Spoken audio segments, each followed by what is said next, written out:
Hello friends, UGC net knowledge point में आप सभी का स्वागत है। आज हम कर रहे हैं UGC net paper 2 public administration के चैप्टर वाइज, जो है अरिहंत पब्लिकेशन की बुक में से चैप्टर 19 यूनिट 6 आर्थिक प्रशासन। आइए स्टार्ट करते हैं। चैनल पर नए हैं तो चैनल को जरूर सब्सक्राइब करें, लाइक एंड शेयर करें। आज हम करेंगे लोक उपक्रम या लोक उद्यम के बारे में। Public enterprises. लोक उपक्रम से अर्थ औद्योगिक, व्यापारिक एवं आर्थिक क्रियाओं से है जो केंद्रीय सरकार या किसी राज्य सरकार द्वारा या केंद्रीय एवं राज्य सरकारों द्वारा संयुक्त रूप से संपादित की जाती है। लोक उपक्रम वे सरकारी संगठन या संस्थान होते हैं जो सरकार के सामान्य विभागों से अलग प्रकृति के हैं। सरकार द्वारा संचालित चिकित्सालय या महाविद्यालय लोक उपक्रम नहीं है, बल्कि सरकार द्वारा वस्तु उत्पादन, ऊर्जा उत्पादन, वित्तीय लेन देन तथा अन्य व्यापारिक गतिविधियों में संलग्न संस्थाएं लोक उपक्रम हैं। इस प्रकार लोक उपक्रम राज्य क्षेत्र में आर्थिक गतिविधियों को स्वायत्तता से चलाने के संदर्भ में लाए जाते हैं। इन्हें लोक सेवा उद्यम, राज्य स्वामित्व उपक्रम, सरकारी उपक्रम इत्यादि नामों से जाना जाता है। लोक उपक्रम की परिभाषाएं। विभिन्न भूगोलवेत्ताओं द्वारा लोक उपक्रम की परिभाषाओं को इस प्रकार समझ सकते हैं। फर्स्ट पॉइंट है लोकसभा सचिवालय के दस्तावेज के अनुसार लोक उपक्रम से तात्पर्य एक ऐसे संगठन से है जिसका व्यक्तित्व कानून द्वारा निर्धारित हो और जिसकी स्थापना संविधान या उसके किसी प्रावधान के अधीन सरकार की ओर से किसी औद्योगिक, व्यापारिक या आर्थिक प्रतिष्ठान या विशेष सेवा का अधिग्रहण लोकहित में किया गया हो तथा एक बड़ी मात्रा में उसे वित्तीय या प्रशासनिक स्वतंत्रता प्राप्त हो। सेकंड पॉइंट है A.H. हैंसन के अनुसार लोक उपक्रम से तात्पर्य सरकार के स्वामित्व एवं नियंत्रण के अंतर्गत चलाए जाने वाले औद्योगिक, कृषि, वित्तीय तथा व्यापारिक संस्थानों से है। थर्ड पॉइंट है A.N. माल्या के अनुसार लोक उपक्रम से अभिप्राय सरकारी स्वामित्व में स्थापित तथा नियंत्रण ऐसी स्वायत्तशासी या अर्ध स्वायत्तशासी कंपनियों तथा निगमों से है जो औद्योगिक तथा वाणिज्यिक क्रियाओं में संलग्न हैं। लोक उपक्रमों के प्रारूप यानी प्रकार। अपने उद्देश्य एवं कार्यों तथा प्रकृति के आधार पर लोक उपक्रम अनेक प्रकार के होते हैं। रॉबसन के अनुसार लोक उपक्रमों को 7 भागों में बांटा जा सकता है। फर्स्ट है बहुउद्देशीय विकास योजनाएं। भारत में दामोदर घाटी निगम, अमेरिका में टेनेसी घाटी प्राधिकरण। सेकंड पॉइंट है सार्वजनिक उपक्रमों के उपक्रम, जल, गैस तथा विद्युत संयंत्र इत्यादि। थर्ड पॉइंट है आधारभूत उद्योग, कोयला खनन, स्टील तथा तेल उत्पादन एवं लोहा। फोर्थ पॉइंट है यातायात एवं संचार संबंधी यानी हवाई जहाज, रेलवे, जहाज रानी तथा डाक तार इत्यादि। फिफ्थ पॉइंट है बैंकिंग, साख तथा बीमा संबंधी, राष्ट्रीयकृत बैंक तथा भारतीय जीवन बीमा निगम। सिक्स पॉइंट है सांस्कृतिक गतिविधियां संबंधी, भारतीय प्रसारण निगम, प्रसार भारती, राष्ट्रीय फिल्म विकास निगम इत्यादि। सेवन पॉइंट है नवीन उद्योग एवं सेवाएं, भारतीय खाद्य निगम तथा राष्ट्रीय परियोजना निर्माण निगम लिमिटेड। खेरा ने स्वामित्व के आधार पर लोक उपक्रमों का निम्न वर्गीकरण किया है। किस आधार पे? फर्स्ट है केंद्र सरकार के उपक्रम, राष्ट्रीय खनिज विकास लिमिटेड तथा हिंदुस्तान मशीन टूल्स इत्यादि। सेकंड पॉइंट है राज्य सरकारों का उपक्रम, उत्तर प्रदेश वित्त निगम तथा हरियाणा राज्य खनिज विकास निगम लिमिटेड इत्यादि। थर्ड पॉइंट है केंद्र एवं राज्य सरकार के संयुक्त उपक्रम, दिल्ली मेट्रो रेल निगम लिमिटेड केंद्र तथा दिल्ली सरकार। टिहरी हाइड्रो डेवलपमेंट निगम लिमिटेड। सरकारी एवं निजी क्षेत्रों में संयुक्त उपक्रम मारुति उद्योग लिमिटेड यानी कि केंद्र सरकार तथा जापान की सुजुकी मोटर कंपनी का संयुक्त उपक्रम। लुब्रिजोल इंडिया लिमिटेड यानी केंद्र सरकार तथा अमेरिकी कंपनी का संयुक्त उपक्रम। वैधानिक आधार पर लोक उपक्रमों के प्रकार निम्नलिखित हैं। फर्स्ट पॉइंट है विभागीय उपक्रम, जो सरकारी विभागों की मूल संरचना के एक भाग होते हैं, जैसे डाक, तार, रेलवे इत्यादि। सेकंड है सार्वजनिक निगम, जिसकी स्थापना केंद्र अथवा राज्य विधायिका पारित एक विशेष अधिनियम के द्वारा की जाती है, जैसे भारतीय जीवन बीमा निगम और दामोदर घाटी निगम इत्यादि। थर्ड पॉइंट है सरकारी कंपनी, किसी उपक्रम की स्थापना जब भारतीय कंपनी अधिनियम 1956 के अंतर्गत होती है, जैसे Hindustan copper limited, Hindustan machine tools limited इत्यादि। फोर्थ पॉइंट है सहकारी संस्था, जब किसी लोक उपक्रम की स्थापना सहकारी संगठन के रूप में होती है। सभी सहकारी संस्थाएं लोक उपक्रम नहीं होती, जैसे कृषक भारतीयों cooperative KRIBHCO, Indian farmers fertilisers cooperative IFFCO, भारतीय जनजातीय सहकारी विपणन विकास परिसंघ टाइफेड इत्यादि। स्वायत्त बोर्ड, जब किसी लोक उद्यम को एक स्वतंत्र मंडल द्वारा चलाया जाता है तो उसे श्रेणी में रखा जाता है, जैसे भाखड़ा व्यास प्रबंधन बोर्ड आदि। लोक उपक्रम में वृद्धि यानी कि विकास। भारत में स्वतंत्रता के पश्चात नियोजित विकास की अवधारणा अपनाई गई। इसमें लोक उपक्रमों को समार्थी लक्ष्यों की प्राप्ति के लिए एक महत्वपूर्ण वाहन के रूप में देखा गया। स्वतंत्रता के बाद देश में अवसंरचना पूर्णतः अविकसित थी। औद्योगिक विकास अत्यधिक निम्न था। बेरोजगारी, गरीबी इत्यादि समस्याओं से ग्रसित भारत अपनी अधिकांश आवश्यकताओं के लिए आयात पर निर्भर था। इसके अतिरिक्त अत्यधिक पूंजी निवेश की आवश्यकता व व्यापारिक तंत्र में विद्यमान कमियों ने भी सरकार को आर्थिक क्षेत्र में प्रवेश हेतु बाध्य किया।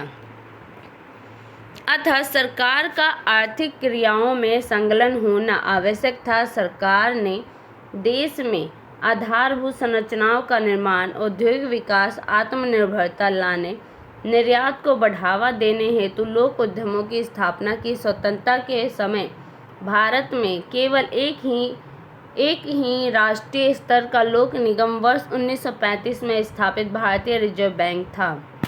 वर्ष 1991 में प्रथम पंचवर्षीय योजना की शुरुआत के समय देश में 5 लोक उपक्रम थे। ये 5 लोक उपक्रम रिजर्व बैंक ऑफ इंडिया, पुनर्वास वित्त निगम, दामोदर घाटी निगम, औद्योगिक वित्त निगम तथा कर्मचारी राज्य बीमा निगम के रूप में कार्यरत थे। इसके बाद समय समय पर देश में लोक उपक्रमों के विकास हेतु औद्योगिक नीति को अपनाया है। सर्वप्रथम स्वतंत्रता के समय पंडित जवाहरलाल नेहरू द्वारा पुनः वर्ष 1956 में औद्योगिक नीति को दोबारा से व्याख्या की गई, जिसमें उद्योगों को ए तथा बी श्रेणी के रूप में विभाजित किया गया।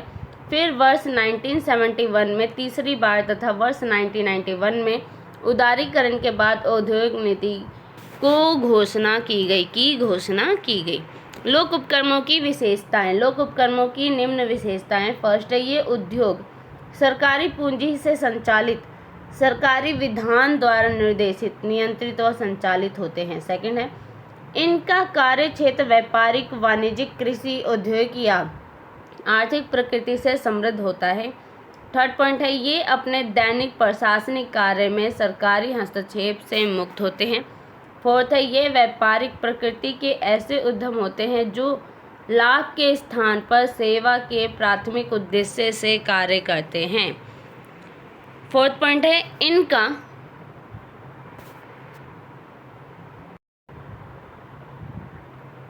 फिफ्थ पॉइंट है इनका कार्य क्षेत्र बहुत व्यापक माना जाता है, जिसमें व्यावसायिक एवं गैर व्यावसायिक दोनों प्रकृति के उपक्रम शामिल होते हैं। 6 पॉइंट है, इन उपक्रमों पर विधायिका, कार्यपालिका, न्यायपालिका, जनता, मीडिया तथा अन्य दबाव समूह का नियंत्रण पाया जाता है।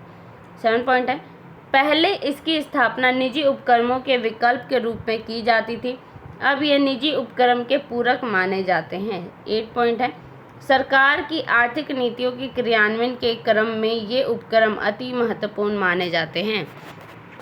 लोक उपक्रम का महत्व। लोक उपक्रम के महत्व को इस प्रकार समझ सकते हैं। फर्स्ट है, आर्थिक नियोजन एवं राष्ट्रीय विकास।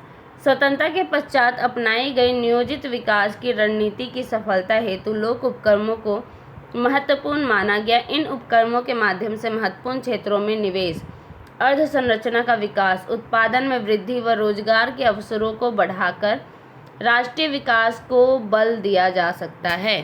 सेकंड पॉइंट है, समाजवादी समाज की स्थापना।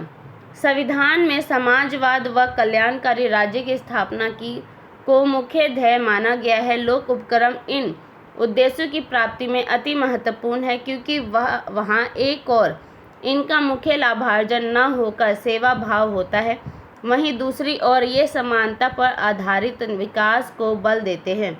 इस प्रकार आर्थिक व सामाजिक न्याय की प्राप्ति सहित शोषण एवं एकाधिकार रहित समाजवाद को लोक उपक्रमों द्वारा प्राप्त किया जा सकता है।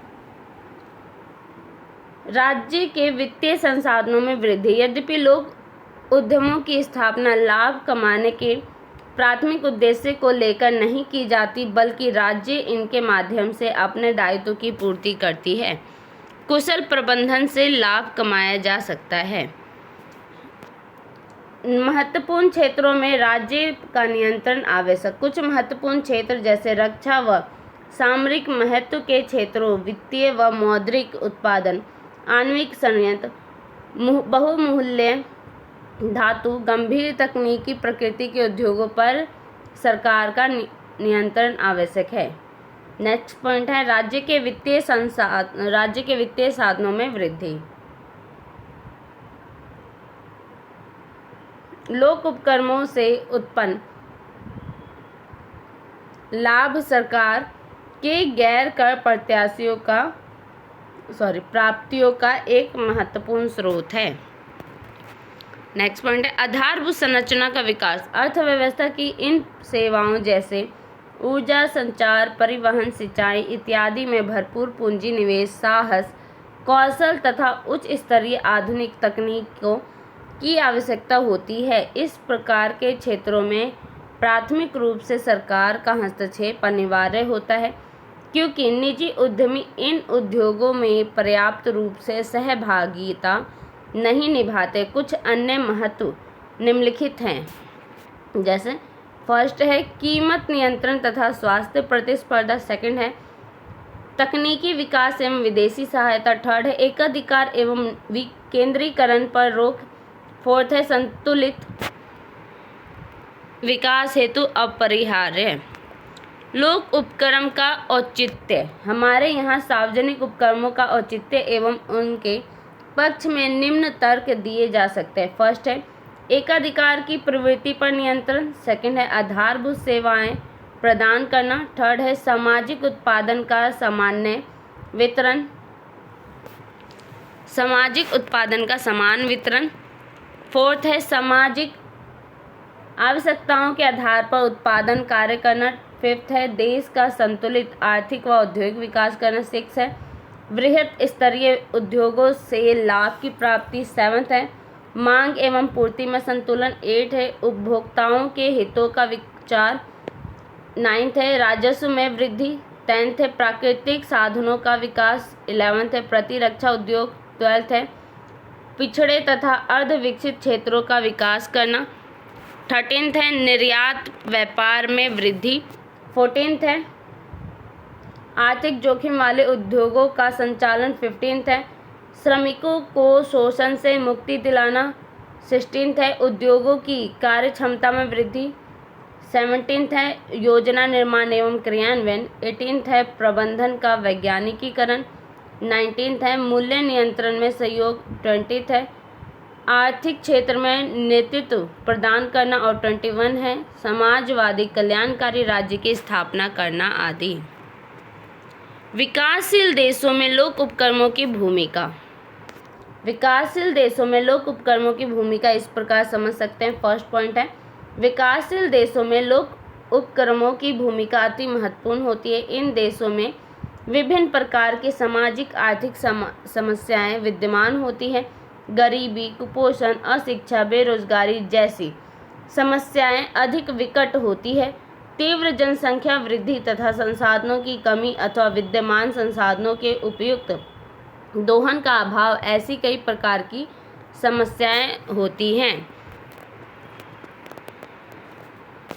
सेकंड पॉइंट है, अतः इन देशों में अधिकतम सामाजिक आर्थिक विकास के साथ साथ समानता पर आधारित विकास निजी उद्योगों की आर्थिक प्रधानता से संभव नहीं है। चूँकि निजी उद्योगों का मुख्य उद्देश्य लाभ कमाना होता है तथा वे उन्हीं क्षेत्रों व सेवाओं का चयन करते हैं जिनसे उन्हें अधिकतम लाभ की प्राप्ति हो। इससे आर्थिक समानता में वृद्धि व क्षेत्रीय असंतुलन की समस्या उत्पन्न होती है।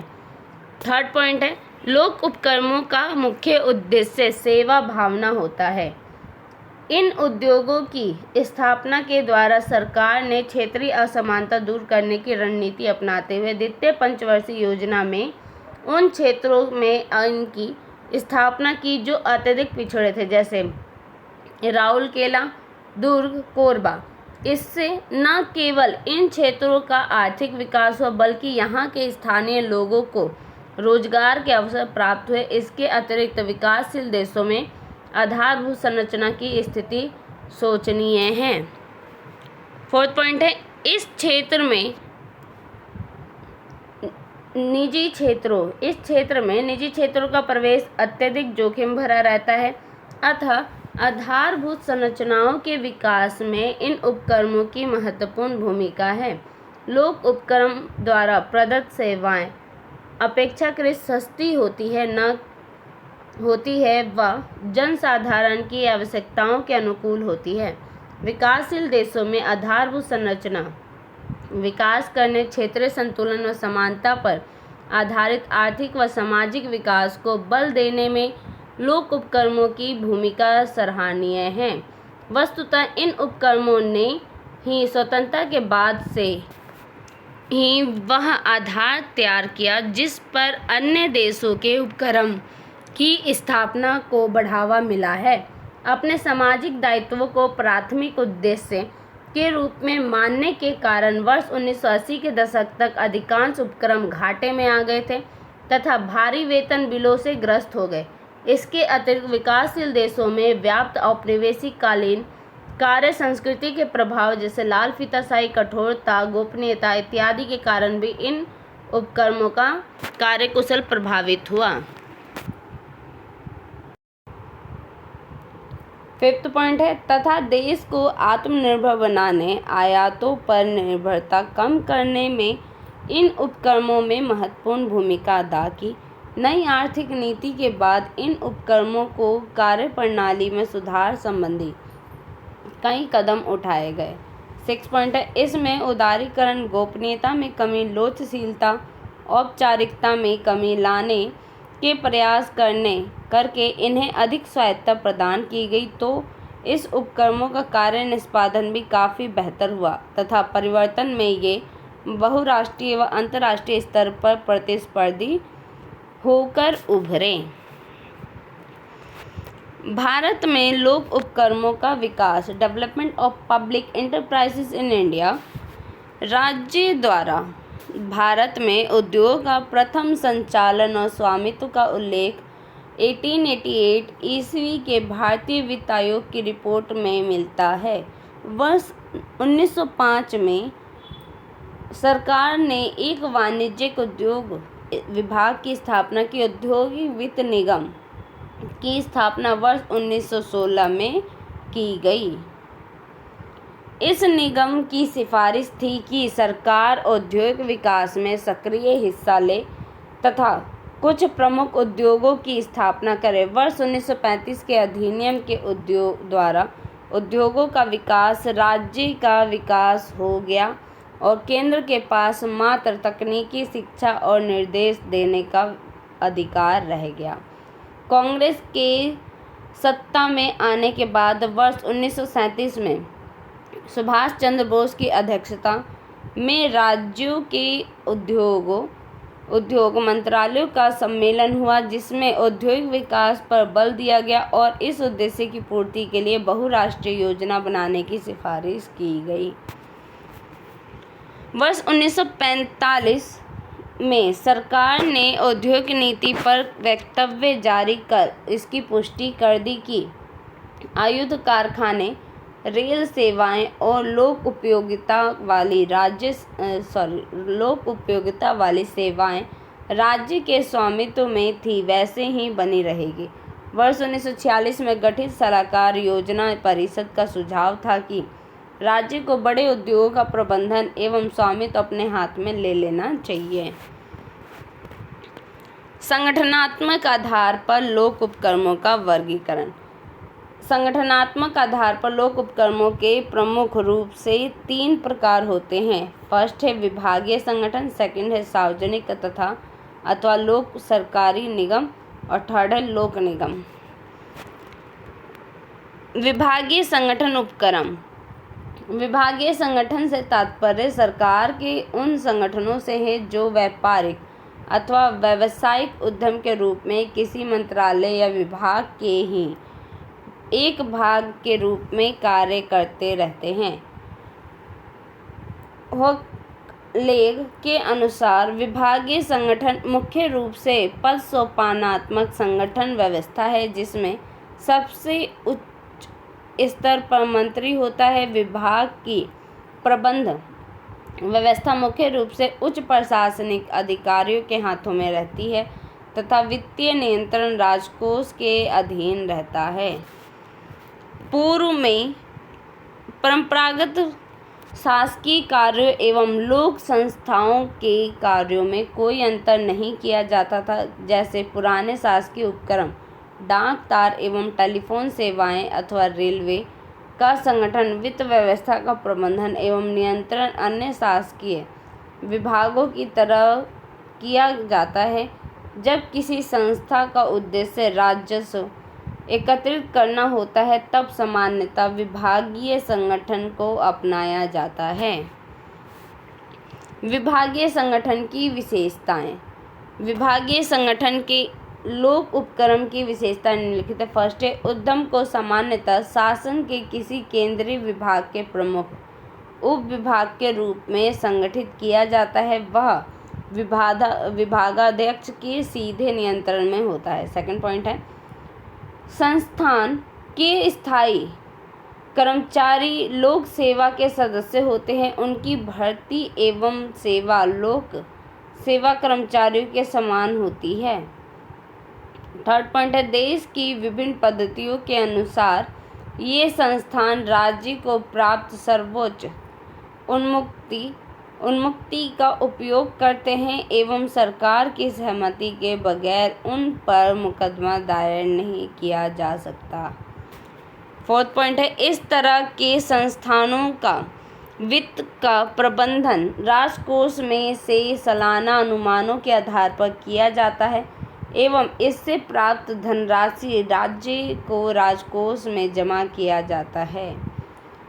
फिफ्थ पॉइंट है संस्थान में अन्य शासकीय कार्यों की तरह बजट, लेखांकन एवं लेखा परीक्षा के नियंत्रण संबंधी नियम लागू होते हैं। विभागीय संगठन के लाभ। विभागीय संगठन के उपक्रम के रूप में निम्नलिखित लाभ है। फर्स्ट है विभागीय उपक्रम रूपी इस संगठन के नियम, मानक, पैटर्न निर्धारित है। सेकंड पॉइंट है इस पर मंत्री का अधिक नियंत्रण है जो सरकार के प्रति राजनीतिक रूप से जवाबदेह है। थर्ड पॉइंट है इससे सरकारी तंत्र के अन्य विभागों के साथ स्पष्ट संबंध बनाए रखे जा सकते हैं। फोर्थ पॉइंट है सरकार इसके कोष पर अच्छी तरह नियंत्रण रख सकती है। इस प्रकार विभागीय उपक्रम धन के दुरुपयोग को रोकता है। 5th पॉइंट है, उन उद्यमों के लिए यह सबसे उपयुक्त जिनकी स्थापना राष्ट्रीय सुरक्षा, सामरिक महत्व, रक्षा, वित्तीय नियंत्रण, आर्थिक नियंत्रण, जनहित की रक्षा आदि जैसे विशेष कारणों से हुई। विभागीय संगठन की कमी। विभागीय संगठन की कमियां निम्नलिखित है। फर्स्ट है, धन की व्यवस्था संबंधी प्रणालियां सुस्त एवं लंबी होती है। उदाहरण के लिए हर खर्च के मामले में अलग अलग स्वीकृति आवश्यक है। सेकंड पॉइंट है, इस प्रकार के संगठन में स्थायी कर्मचारियों के लिए लोक सेवा सदस्यों से संबंधित नियम लागू होते हैं अतः जानकारी की दृष्टि से जहां शीघ्र पदोन्नति की आवश्यकता होती है वहां उस पर यह संभव नहीं होता तथा न ही आवश्यक संतुलन अनुशासनात्मक कार्यवाही संभव होती है। थर्ड पॉइंट है, विभागीय संगठन में लेखा एवं लेखा परीक्षण की प्रणाली जटिल होती जाती है। फोर्थ पॉइंट है, जितना नकद आमदनी होती है वह शासकीय लेखों में जमा होती है और विशेष अनुमति के बिना उसमें से धन नहीं निकाला जाता। लास्ट पॉइंट है, कच्चे माल की उपलब्धि तथा उत्पादित माल की प्रक्रिया में विभागीय तरीकों से काफ़ी विलंब होता है। इस प्रकार डिमॉक का मानना है कि यदि स्वायत्तता का लोचशीलता की दिशा में संगठन के इस प्रारूप के आधार पर चल रहे हैं, औद्योगिक के ढांचे तथा पद्धतियों में सुधार कर दिए जाएं तो सार्वजनिक निगमों की कोई आवश्यकता ही नहीं रहेगी।